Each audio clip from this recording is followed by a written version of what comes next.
Hi, I'm Lieutenant Eric Dirk with the Stowe Police Department. This is Jamie Six, the Law Director for City of Stowe. Today we're going to continue our discussion on child safety. Let's talk about routes to and from school. Yeah, so I think the most important thing before we even get into routes, especially for children who are just starting to go to elementary school, is to sit them down and talk to them in a non-threatening way and let them know that strangers exist. They're people that we don't know, and they're people that we don't trust. We want to build up this confidence in our kids so they're able to trust their intuition when something just doesn't feel right. You know what I mean? Yep. So it's important to set boundaries and let them know, if you're not comfortable with something or if something doesn't feel right, trust that instinct. Great. The next thing that we do is set routes for the kids that are walking. You want to make sure that the route that they take is the same route every day. Mm-hmm. And that's important because we can't be with our kids 24/7. And the times that we're usually not with our kids are when they're going to and from school and while they're at school.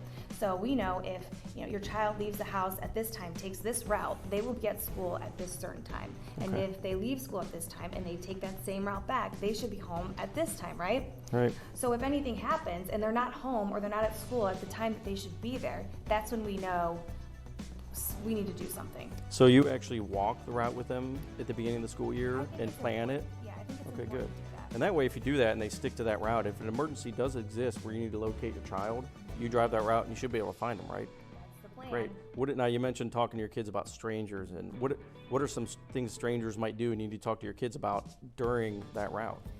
So strangers look like everybody else, right? Mhm. You can't pick them out. They don't have a label on them that says I'm a stranger. And that when they approach kids, they're very nice to them, Mhm. right? Because Right. they want something from them, Mhm. or they're offering something, or hi, I just lost my kitty. Can you help me find him? It's important that our kids know the difference between, feeling like you have to help somebody and respectfully or in whatever manner they need to, get away from that person that they don't Mhm. know. Another thing is to not put tags on people's, not put their names on like their book bags or the back of their jackets. Because if a stranger is driving by in their vehicle or however they're approaching, and they see, Timmy, because that's his name, that's on his jacket, Yeah. and they approach and they say, Timmy, you have to come with me. Mom and Dad have just been in a terrible car accident. We've got to go to the hospital. Automatically, Timmy is going to think that that person knows his parents and they've been in an accident, so he's got to go with them. So I would just make sure that when we talk to our kids, they're aware of these certain situations. Okay. A lot of the times they put that stuff on their lunchbox or because they don't want to get lost. What's something they could do to maybe? Yeah, so I mean, if you're trying to not have things lost or easily identifiable, put it inside the jacket or inside the lunchbox or your book bag. Just don't make it so obvious for a stranger to take advantage of it. Gotcha. It's a great idea. Thank you. And I know last time when we were talking about large crowds, we got in briefly about apps. Your family uses an app, right? We do. We use the Life 360 app. It's free. You can always upgrade, of course, but it's free and it's phenomenal. So we have it on our two kids' phones. Our two oldest have cell phones. It's on my phone, my wife's phone, the two kids' phones, and it shows us real time their current location through GPS. So it's important to have something on there. The technology's there, so might as well use it right. And that actual app, we can put on there designations or locations. So it has, work, it has school, and all that we clicked on there and said, hey, I want to label this here. So if my wife leaves work, I get a notification. If my kids arrive at school, I get a notification. Same with church, the gym, you name it. That way we know where each other's at. And it's not that we're trying to stalk each other. Sure. It's just it's a tool, so use it.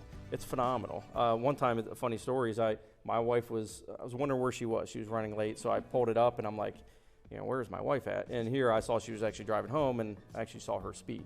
And so it's a great tool that when your kids start driving, you can actually monitor their speed, where they've been that day.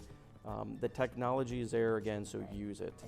Yeah, and so my son, he's younger, so we don't have a phone for him, but we have the Cosmo Junior smartwatch that we use, and that's got a GPS tracking device. So it's just another level of comfort that we have when he's not with us. Yeah. We know where he is or is where he's supposed to be, Yeah, and the technology is great, but remember to always fall back on the basics. That You should have, we mentioned last week again about the check-in times. So when your kid leaves school, have them text you or call you, hey mom, I just left school, hey dad.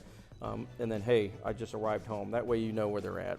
And if the time frame goes too far beyond, you know that something might be wrong and you can start maybe looking into where your child is. So, well, let's keep talking about child awareness or child safety. So let's go ahead and meet next time. All right. And we're going to talk about what to do when your kid arrives home and you're not yet home from work. Very good. See you next time. See you next time.